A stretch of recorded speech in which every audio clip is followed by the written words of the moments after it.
First at 4, request denied. An Oakland County judge spells out why James and Jennifer Crumbley will not get their bond lowered. New evidence in the police shooting death of a man in Grand Rapids. What an independent autopsy reveals about the death of Patrick Lyoya. Plus, Sanders working on the forecast.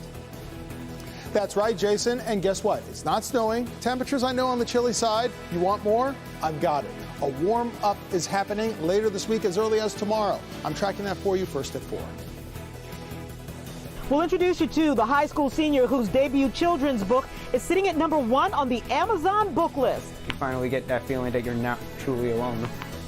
It's based on a true story of when the 17-year-old was just a kid.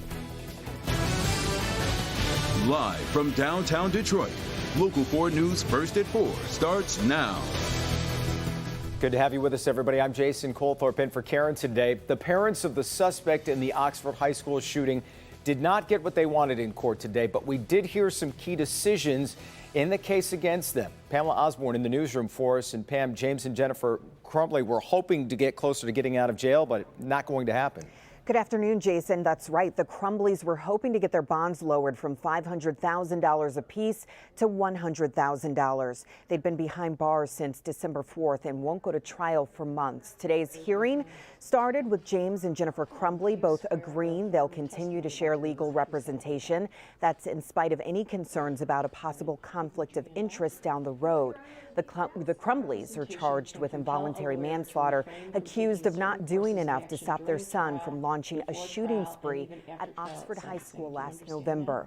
While they were hoping for a lower bail, the judge said their actions before their arrest did not help their case. You may remember they were found hiding in a Detroit's artist studio. The judge certainly hasn't forgotten that. The series of actions by the defendants and resulting manhunt supports the prosecution's proposition that the defendants were fleeing the jurisdiction. The behaviors supporting flight are insurmountable, as a primary purpose of a bond is to ensure a defendant's appearance. The defendant's own actions leading up to their arrest make the current bond appropriate. So the Crumbleys' bond remains at $500,000. It's an amount they haven't been able to raise so far. The judge also set the trial date for October 24th to give both sides time to prepare. The defense has told the judge it will be filing about 10 pretrial motions in the coming weeks, including a request for a change of venue, hoping to move the trial out of Oakland County. The Crumbley's son, Ethan, also remains behind bars, facing several charges, including murder. We'll have reaction to today's decision and more on what's next tonight at 5. Jason, back to you. We'll see you then, Pam. Thanks. Attorneys for the family of Patrick Lyoya say an independent autopsy confirms what is seen in that video. Lyoya was shot in the back of the head by a Grand Rapids police officer while he was face down on the ground. The forensic pathologist who worked on the assassination investigations of President John F. Kennedy and Martin Luther King Jr. performed this autopsy. Today, they showed diagrams and brought in a human skull to show where the bullet entered, then was lodged near Lyoya's right temple.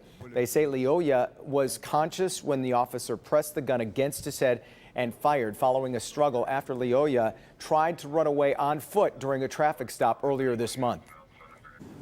That is now scientific evidence of this tragic killing and what his family believes was an execution. The official autopsy has not been released to the public. State police are investigating the shooting, which will have findings forwarded to Kent County prosecutors for possible charges. A police chase in Sterling Heights ends with a very important drug bust. It happened on April 8th on Van Dyke near 14 Mile. Officers searched the car and found about 20,000 fentanyl pills inside a hidden compartment. Police say the pills were disguised as OxyContin prescription pills. Officers also found 500 grams of powder fentanyl. Investigators say a man and a woman from Mexico admitted they entered the U.S. illegally to smuggle the drugs for a cartel. Both face felony charges and deportation. Well, let's get to the forecast now, and we're bouncing back a little bit from that blast of spring snow. Still a little colder today, but as we bring in Andrew, I know we're headed in the right direction. If I've said it once, I've said it 1,000 times, Jason, every degree matters. At least it stopped snowing. No snow for today. Maybe a few flurries earlier today, a few raindrops before the afternoon is done, but nothing like we saw yesterday. And yes, it is chilly, but at least we're above freezing and out of the 30s. We're looking at temperatures now in the mid-40s, 44 degrees over at Metro Airport. It's up 2 degrees since last hour, but the wind is howling at 20 miles per hour and gusts are up to around 26, so it still feels colder than what it actually is. Still colder in some neighborhoods, too. I mean, it's stuck in the 30s for our friends over in Pontiac at 38, 40 degrees over in Howell. A couple of sprinkles being picked up on Storm Tracker 4, but those are few and far between. Most places are dry. So play ball later this afternoon. Just make sure you dress in layers underneath your favorite Tiger sweatshirt and jacket with chilly conditions, 40s and then 30s during the game today. First pitch is at 6:40, but dry conditions over at Comerica Park. There is a warm up on the way. We'll talk about higher temperatures coming up. All right, Andrew. Russia has launched an expected new offensive in eastern Ukraine. Most of the world sees the move as a new front in the Russian invasion there. However, the Kremlin says it's trying to liberate the Donbass region, which is largely Russian-speaking. Separatists, rebels, have been fighting for freedom from Ukraine for about 8 years there. Russia is now assaulting cities and towns along a span that goes on for hundreds of miles. Ukraine's President Volodymyr Zelensky is vowing to fight and not give away anything Ukrainian. The Ukrainian National Guard says Russia is using bunker buster bombs in Mariupol, targeting the steel plant there where Ukrainians are holding out. If that city falls, Ukraine loses a vital port city and Russia will gain a land bridge to the Crimean Peninsula, which it seized in 2014. Also, Vladimir Putin honoring the Russian brigade accused of war crimes in the town of Bucha, congratulating them for their, quote, great heroism and courage, unquote. Face mask requirements have been dropping fast and furious now in the 24 hours since a federal judge struck down the federal mandate on public transportation. Within hours, major airlines like Delta, American, United, Southwest, and others have now made masks optional. Amtrak says it will no longer require masks for its employees or passengers. The same for Uber and Lyft. The Detroit Department of Transportation will recommend masks on buses, in shelters, or in other buildings, but they will not be required. So what is the safety level now for traveling? Our Dr. Frank McGeorge has some answers to those questions on Local 4 News at 5. A high school senior in the Utica School District has accomplished something many authors can only dream of. His book has hit #1 on Amazon, but that's just part of his inspiring story. Paula Tutman joins us from Wiley Elementary School, the place of inspiration for that young author at a pivotal moment in his life. Hi, Paula. Hey, Jason, so obviously very important things happen in elementary school. This young man is so accomplished at this young age. He's an Eagle Scout. He's a And what happened here at Wiley, oh, I'm sorry, my love. What happened here at Wiley was so inspirational. He wrote this book that's inspiring others. The book is called Will You Be My Friend? It's based off a true story. Of all the books that were released on Amazon.com last week, the one written by 17-year-old Grant Harrison is standing out because he has sold a bunch of them.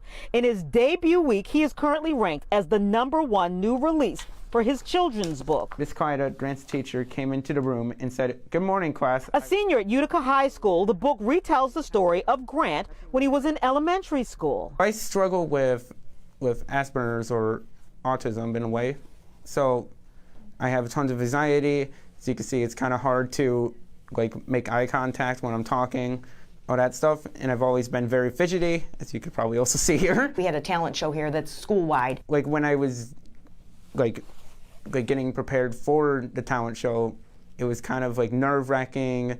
It's all the anxieties of being on a stage and performing. Everyone immediately started picking their groups, but once again, Grant was alone.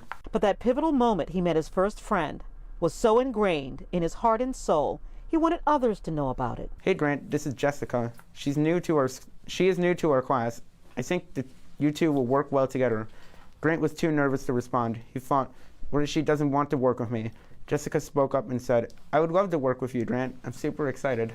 When you're talking about autism, specifically autism, I kind of want to give the viewpoint that it's not a disability per se. It's just rather a challenge or a unique way of thinking that you just overcome like normal people. And when he came on to perform because he played the drums, I just got goosebumps because I knew what a big accomplishment this was. And for his parents to see the measure of success he's having with Will You Be My Friend, based on a true story through the eyes and ears of autism, this is a moment to exhale, if only for a moment. It's unbelievable. It's just, me and my wife are just absolutely super proud of him and all that he's done.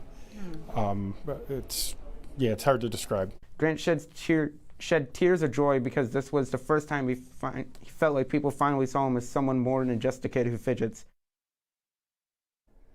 Yeah, so much more. In fact, he graduates high school this year. He's going to Oakland University to study computer science, and of course, he's going to continue to sell his books on Amazon. Jason, and how about that? School dismissal over just that fast. Perfect time of the day. Well done. And you just know that story is going to connect with and inspire so many who are just like Grant. Great stuff, Paula. Absolutely. You bet. Still to come, he says he lost his job because of a pandemic protest against his employer. Now the tables have turned. We'll explain that. Plus, we'll tell you why a controversial member of Congress is going to court on Friday. But we're back on the floor with a series of explosions, leaving at least a half a dozen people dead, including students. What we're learning about this tragedy in 3 minutes.